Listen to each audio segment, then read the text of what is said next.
সিনেমার শুটিংয়ের আগে থেকে হয়তো শাকিব খানের ভক্তরা জানেন যে এবারের ঈদে শাকিব খানের বরবাদ সিনেমাটি আসবে এবং শুটিং শুরু হওয়ার আগে থেকে সেটি কিন্তু সকলের জানা এবং ইতিমধ্যেই সিনেমাটির শুটিং শেষ হয়েছে। শুটিং শেষ হওয়ার পরে সেটি এডিটিং হয়েছে, প্রিভিউ কমিটিতে সিনেমাটি গতকাল দেখেছে। এরপরে এটি সেন্সর বোর্ডে জমা পড়বে এবং সেন্সর বোর্ডে জমা পড়ার পরে সেন্সর ছাড়পত্র পেলেই সেটি প্রদর্শনের জন্য অনুমতি পাবে। তার আগে একটু বলে নেই, গতকাল এই সিনেমাটি প্রিভিউ কমিটিতে বেশ কয়েকজন দেখেছেন, নির্মাতা, বিএফডিসির পরিচালক, তারপরে বেশ কয়েকজন মিলে অভিনেতা ছিলেন কয়েকজন, তারা কিন্তু সিনেমাটি দেখেছেন এবং দেখার পরে এটি সম্পর্কে একটু বিস্তারিত বলেছেন। তার একটু স্পয়লার দেবো না, একটু জানাতে চাই যে এবারের ঈদের এই সিনেমাটি মারমাট কাটকাটা অ্যাকশনে ভরপুর থাকবে শাকিব খানের এই বরবাদ। এরপর এই সিনেমার যে চরিত্রটি শাকিব খান ফুটিয়ে তুলেছেন এবং সিনেমার শুরু থেকে শেষ পর্যন্ত শাকিব খান রয়েছেন এবং পাশাপাশি এই সিনেমার শুরু থেকে শেষ পর্যন্ত রয়েছেন মিশা সওদাগর এবং বিশেষ চরিত্রে রয়েছেন ওপার বাংলার যিশু সেনগুপ্ত, তিনিও বিশেষ চরিত্রে অভিনয় করেছেন। আর রয়েছেন ওপার বাংলার নায়িকা ইদিকা পল। ভাইয়া সাউন্ড কম, আসলে এটি মোবাইলেই আসলে কথা বলছি, কোনো সাউন্ড স্পিকার নেই, কারণ ইচ্ছা হয় না, হঠাৎ মন চাইলো একটু বসে আছি, ভোগান্তি শাকিব খানের ঈদের সিনেমাটা নিয়ে একটু কথা বলি আর বরবাদ প্রসঙ্গে একটু গতকাল বেশ কিছু তথ্য পেলাম, সেটি একটু শেয়ার করি, এই কারণে আসা লাইভে। আর এই যে সিনেমাটি মুক্তি পেলেও মুক্তি পাবে ঈদে, মুক্তি পাওয়ার আগেই কিন্তু প্রিভিউ কমিটি দেখলেন এবং দেখার পরে একজন নির্মাতা বললেন যে এই সিনেমাটি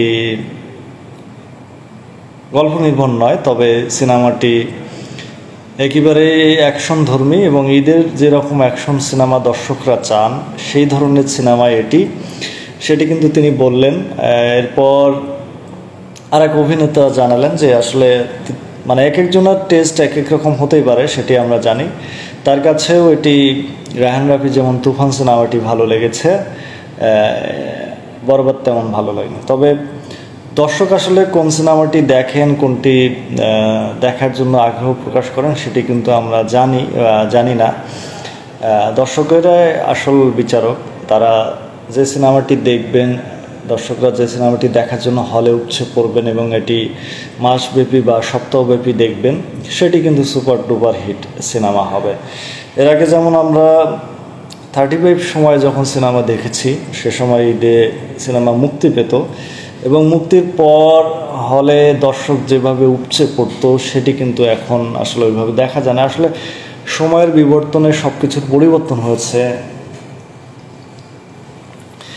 হওয়ার সঙ্গে সঙ্গে সব কিছুর একটা নতুনত্ব এসেছে, সেটি আমরা দেখছি। যেমন শাকিব খান তার দীর্ঘ 20 বছর, 2 যুগের ক্যারিয়ারের মধ্যে 20 বছর অভিনয় জীবনে একঘেয়েমিভাবে করে গেছেন।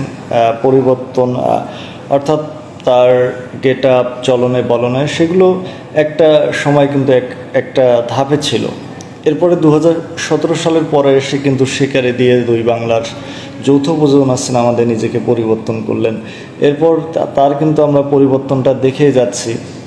যাই হোক, মোট কথায় আসি যে বরবাদ সিনেমাটি ভায়োলেন্সে ভরপুর।